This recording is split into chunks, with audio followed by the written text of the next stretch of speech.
O sea, ¿considera entonces que ha sido la gestión de estos funcionarios los que han llevado a determinadas condiciones, como usted manifiesta, lesivas para el Estado peruano?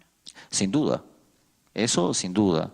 Lo que no se puede decir es si esto es consecuencia de la, digamos, ineficiencia, de la mala gestión, o si ha habido alguna otra motivación. Pero yo pienso que eso es clarísimo en el diseño de la Interoceánica Sur, es clarísimo en el diseño de las rutas de Lima, de los peajes de la ciudad y de línea amarilla también. Y es muy claro también en los ingresos garantizados, no porque existan, sino por la dimensión, el tamaño de los ingresos garantizados que tenía el gasoducto, porque estaban enormemente sobreestimados en mi consideración, sin importar acá si tenemos gas o no, porque ese es un asunto secundario. El asunto más importante es quién va a comprar este gas y a qué precio, ¿no? Porque, como decía el congresista Costa, si esto tiene demanda afuera, no necesita subsidio. Entonces el subsidio era una gran ayuda y que probablemente podría haber incidido en el tamaño del proyecto, ¿no? Digamos, yo lo veo desde el punto de vista de los números, pero los ingenieros, por ejemplo, nos hablan de cómo el ducto tiene, digamos, unas dimensiones que ni siquiera el ducto que viene a Lima tiene cuando sale de la selva, ¿no?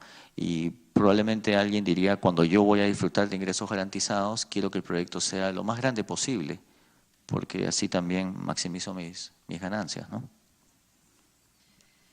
Sí, y una más antes de darle el uso de la palabra a la congresista Espinosa, el tema de la emisión de determinado marco normativo para poder facilitar determinadas adjudicaciones, ¿cree usted que ha sido determinante para poder garantizar estas adjudicaciones? Lamentablemente sí. En el caso del gasoducto, me parece que fue determinante. La ley del 2013. Ya. Y en el caso de la interoceánica, el tema de la exoneración del SNIP. Mire,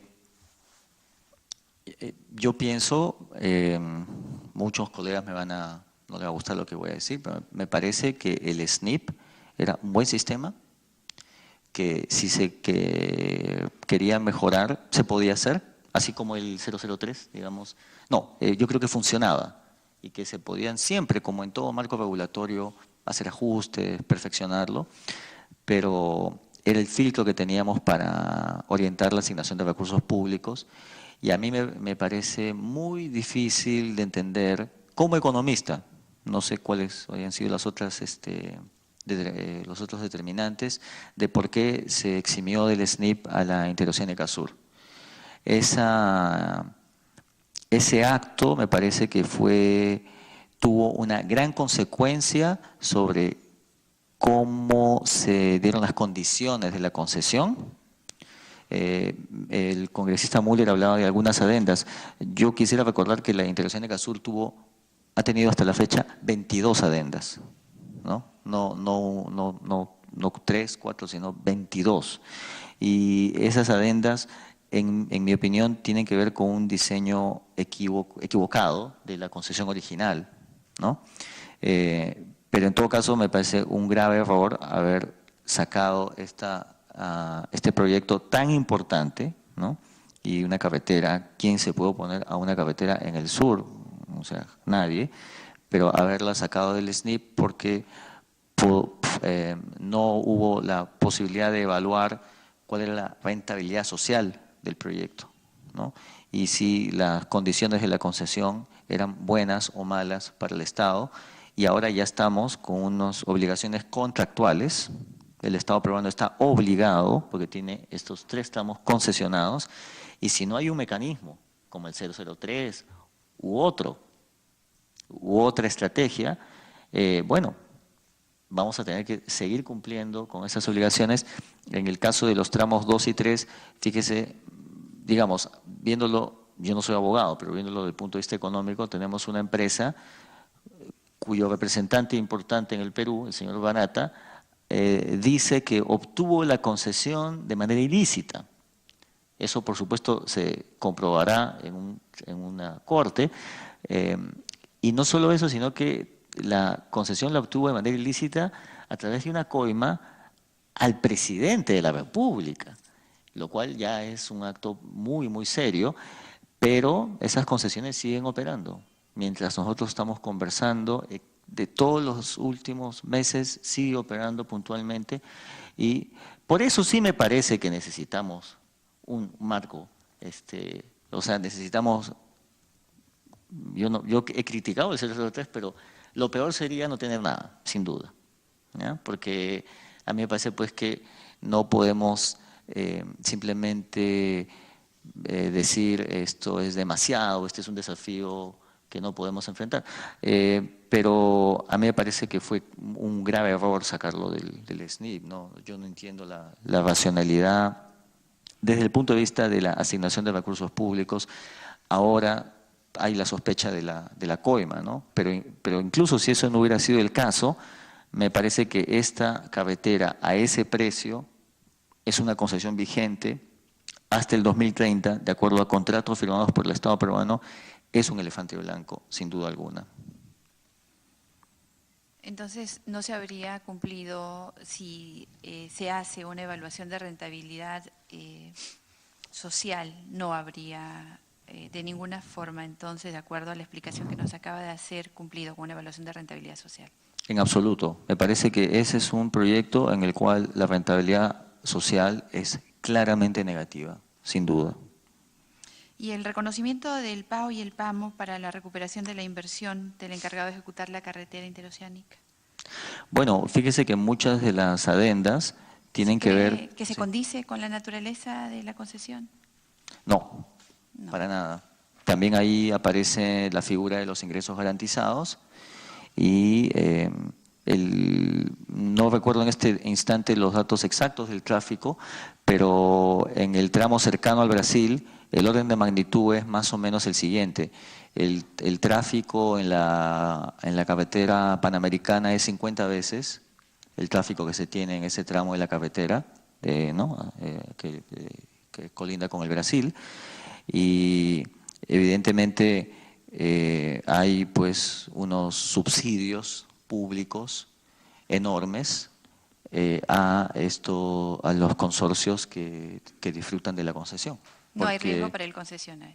Absolutamente no. Hay un riesgo, sí, que haya una catástrofe, digamos, y que el seguro no pueda cubrir eso, pero fuera de eso, ninguno. Es una ganancia segura, de la que han disfrutado durante muchos años. ¿El modelo económico se habría vulnerado, cree usted? ¿Nuestro modelo económico se habría vulnerado al tener este tipo de formas de contratación? A ver, mire, yo pienso que el modelo de asociaciones público-privadas es, en teoría, un modelo con muchos beneficios potenciales para un país que tiene al que le falta todo, ¿no? Al que le falta carreteras, al que le falta puentes, al que le falta escuelas. Pero cuando ese modelo se mal utiliza, lamentablemente nos limitamos, y el caso de la Interoceánica Sur me parece que es un ejemplo del libro de texto de cómo desnaturalizar una asociación pública-privada y convertir en la práctica una concesión público-privada en una concesión completamente diseñada para el beneficio del concesionario y que perjudica el tesoro público y el ciudadano, finalmente. Y en un análisis económico puro, digamos, esta desnaturalización se habría hecho, por lo menos en un análisis teórico, para beneficiar a Odebrecht. Sin duda, sin duda. Las condiciones que se pactan, los contratos de concesión, son leoninos. Yo no soy abogado, pero no sé si unas cláusulas tan favorables a una parte podrían ser sujetas incluso de revisión, pero son unas condiciones absolutamente favorables al concesionario. y en los 3 tramos, ¿no? No solamente en los tramos 2 y 3 en que Odebrecht lleva la mayoría del consorcio, sino también en el tramo 4, que es donde están Camargo Correa, Andrade Gutiérrez y Queiroz Galbao, las otras empresas brasileras. Finalmente, agradeciéndole, congresista Espinosa, por el espacio que nos ha permitido. Realizando un análisis costo-beneficio de las obras que usted investigó y sigue investigando, ¿se justifica el relajamiento de los mecanismos de control como el que acaba de decir, como el que acabamos de analizar, la exoneración del SNIP, el control posterior y la desnaturalización de toda la normativa aplicable para la ejecución de obras con el argumento de que estas son una necesidad y deben hacerse rápidamente? No, para nada. Yo pienso que esa es una trampa, ¿no? Que lamentablemente se repite y es un modelo que ha tenido lugar, por ejemplo, en el Brasil, con el argumento de la premura en cerrar brechas de infraestructura y en ese caso con la colaboración de muchas voces en la sociedad civil, se ha llevado al licenciamiento de procesos y de filtros indispensables para evitar el mal uso y el dispendio de los recursos públicos. Y yo quisiera, no les puedo dar un número preciso de cuál es la pérdida social de la interoceánica, pero sin duda excede los $1.000 millones con mucha facilidad.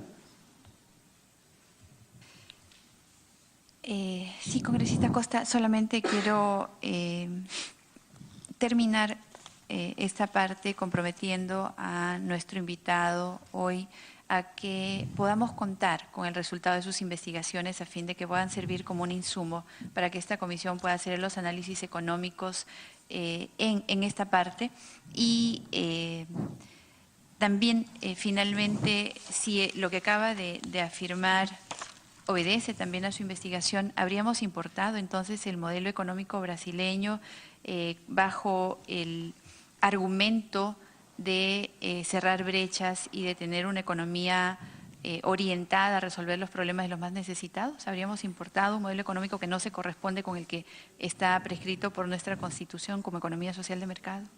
En la práctica, lamentablemente, tendría que coincidir con usted, ¿no? Y yo con mucho gusto vengo a la comisión y las veces que sea requerido. Quisiera decir que vengo a título personal. No tengo en este caso ninguna afiliación profesional. Obviamente la tengo, pero vengo como individuo.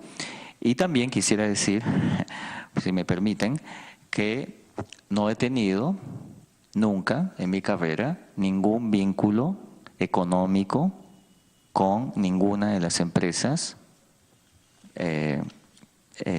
materia que se han mencionado hoy y precisamente porque quisiera preservar mi libertad para opinar con independencia sobre el tema, me reservaré el derecho de nunca tenerlo, ¿no? Gracias, señor Mendoza. Congresista Marisol Espinosa, tiene el uso de la palabra. Muchas gracias. Bueno, saludar la presencia del señor Juan Mendoza y preguntarle, en toda relación comercial o mercantil, definitivamente se encuentra sujeta a riesgos, ¿no? Cualquier microempresario que inicia un proyecto, sabe que tiene riesgos en su inversión. Sin embargo, a estas empresas se les garantizaba no solamente el ingreso mínimo anual garantizado, sino también una demanda mínima garantizada. Y esa era una forma usual de hacer los contratos, que al final terminaban siendo leoninos para los intereses del Estado peruano. En su experiencia, ¿es usual que los contratos de APP otorguen tanta ventaja al sector privado y poca atención a los intereses del Estado peruano? Mire, a ver, lamentablemente en el caso del Perú sí. Estos mecanismos, hay varios mecanismos. Uno es el de ingresos garantizados, ¿no? Otro, evidentemente, es el de un diseño que va a llevar necesariamente a adendas y a renegociación de los contratos, ¿no? No recuerdo exactamente el número, pero me parece que en los últimos 15 años el Estado peruano ha tenido y el otro mecanismo es el de los arbitrajes. ¿Ya? No recuerdo exactamente, pero me parece que en los últimos 15 años el Estado peruano ha tenido 42 arbitrajes con Odebrecht, 35 los ha perdido. Esos 35 arbitrajes han significado 250 millones de dólares en pagos adicionales a la empresa. Hay diversas razones que explican el por qué los árbitros fallaron a favor de Odebrecht. Una de ellas es el mal diseño de los contratos. También se encuentra la respuesta tardía por parte del Estado peruano al procedimiento arbitral, lo cual llama la atención. Y también llama la atención que incluso los árbitros nombrados por el Estado peruano, la mayor parte de las veces han fallado a favor de Odebrecht. Esto es sospechoso porque sabemos que en el Brasil estos mecanismos fueron utilizados por Odebrecht y otras empresas para tener una red de corrupción, lo que se llamaba el Club de las 16 empresas constructoras, que coordinaban sus actividades ilícitas, en particular a través de contratos con Petrobras. Lamentablemente estos indicios sugieren que es posible que en nuestro país esas prácticas también hayan tenido un propósito de, digamos, obtener ganancias ilícitas. Congresista Espinosa. Muchas gracias. De su experiencia, usted ha trabajado no solamente, creo, la investigación de la interoceánica. Algunos hacían cálculos, bueno, usted ha señalado más de $1.000 millones, unos incrementos por encima del 300% entre adendas y arbitrajes. Estas cifras aparentemente, bueno, económicas, pero que además nadie está mirando, y usted creo que ha sido muy preciso en señalar que no solamente es el daño financiero, el daño económico, sino el golpe a la institucionalidad. Todo lo que representa instituciones que tenían que realizar primero el diseño de los contratos. Y se supone que como funcionarios públicos tenían que cuidar los intereses del Perú, empezando por Proinversión. No era gente inexperta, en algunos casos era gente del sector privado que venía precisamente de este tipo de empresas y lo que todos conocemos como la famosa puerta giratoria, ¿no? Ingresaba, cambiaba las reglas de juego y nuevamente regresaba al sector privado para utilizar. Por eso usted ha señalado durante su exposición que tenía un perfecto estado legal de leyes, ¿no? O sea, las leyes están aparentemente bien, pero el tema, ¿bien para quién? Para el concesionario, no para el Estado peruano. O sea, en su opinión, ¿cuáles son las principales medidas que deberían tomarse en cuenta para garantizar el cuidado de los intereses del Estado peruano? Hubo unas recomendaciones que hizo la comisión que formó el gobierno y que dio un informe en diciembre pasado. Como consecuencia de eso se ha, por ejemplo, sugerido que los funcionarios públicos digan cuál es su conflicto de interés. Ese es un buen paso. Quizás debería hacerse más general. Me parece también que el relajamiento de los filtros que tiene el Estado peruano para sus proyectos. Hoy día ya no tenemos el SNIP, pero tenemos invierte.pe. Debería ser realmente muy excepcional y como resultado de una urgencia pública evidente, ¿no? Quizás, por ejemplo, si enfrentamos un conflicto armado con un país vecino o un desastre inusitado, ¿no?, podría meritarse algún tipo de relajamiento, pero no podría repetirse, me parece, no sería saludable la experiencia de la exoneración del SNIP de la Interoceánica Sur, ¿no? Porque si el SNIP hubiera estado en su lugar, el proyecto nunca se hubiera podido emprender en las condiciones lesivas en que se hizo.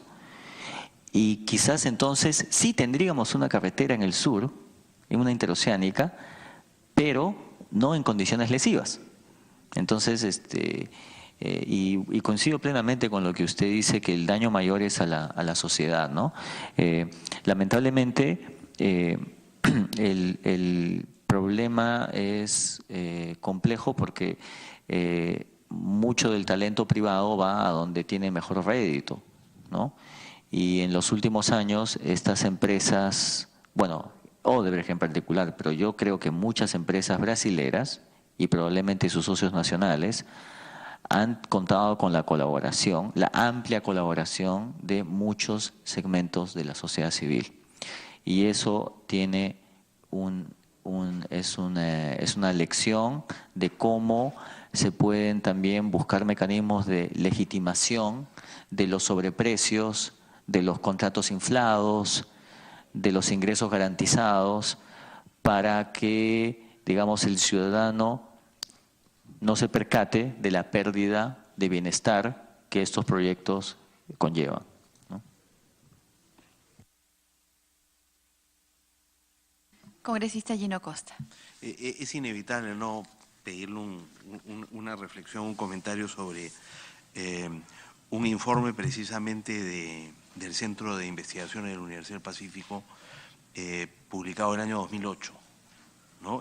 En términos favorables, es decir, se hace un estimado de los beneficios económicos de la interoceánica precisamente, y se estima que, en fin, no sé si me permito, acá puedo leerle, los beneficios estimados fueron de 1.857 millones para los 25 años de la concesión, que descontados del valor actual de los aportes del Estado definidos originalmente en los contratos de los tramos 2, 3 y 4, involucraban un beneficio neto de 1.246 millones de dólares. Los beneficios indirectos representaron el 84% del total, lo que era predecible, pues en este tipo de carreteras el tráfico no es lo más relevante, sino más bien el desarrollo de los beneficios sociales.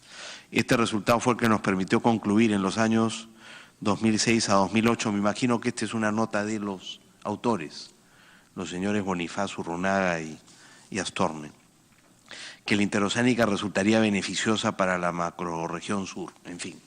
O sea, no lo hago para incomodarlo, simplemente para señalar que, digamos, visto en retrospectiva y sabiendo que ha habido una coima de 20 millones de dólares, todo parece, digamos, orientado por esa coima, y todos los que participaron y todos los actores, digamos, estaban claramente sesgados, sabiendo que era un proyecto que no conducía a nada, pero que había que hacerlo porque había una coima de 20 millones de dólares que seguramente todos recibieron. Entonces, simplemente esa reflexión también, porque una universidad seria y un centro de investigaciones serio como el de la Universidad del Pacífico, con 3 investigadores, el 2008 hicieron una evaluación y dijeron, no, este proyecto.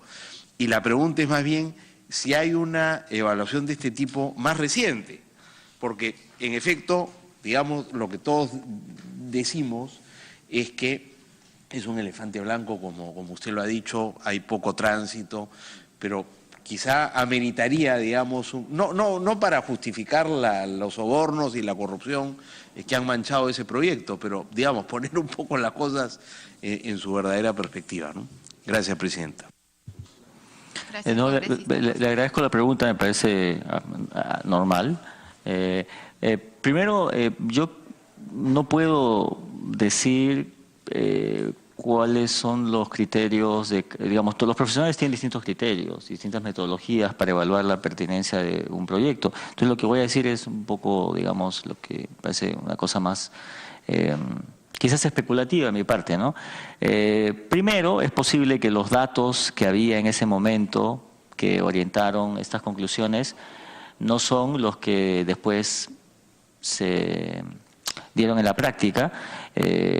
Digamos, esta carretera hoy ya tiene un costo de 2.200 millones, ¿no?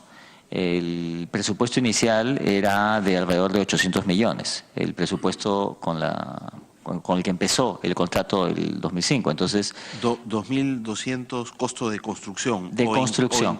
Solo de construcción. Solo de construcción, a los cuales habría que agregarle al menos 1.200 millones más en mantenimientos y los compromisos que hay hasta el 2030 en términos de porque estas concesiones están vigentes, ¿no? Entonces, claro, es distinto cuando usted dice el costo es 800 que cuando hace el 2000, ¿no? Y eso también es producto de muchas adendas.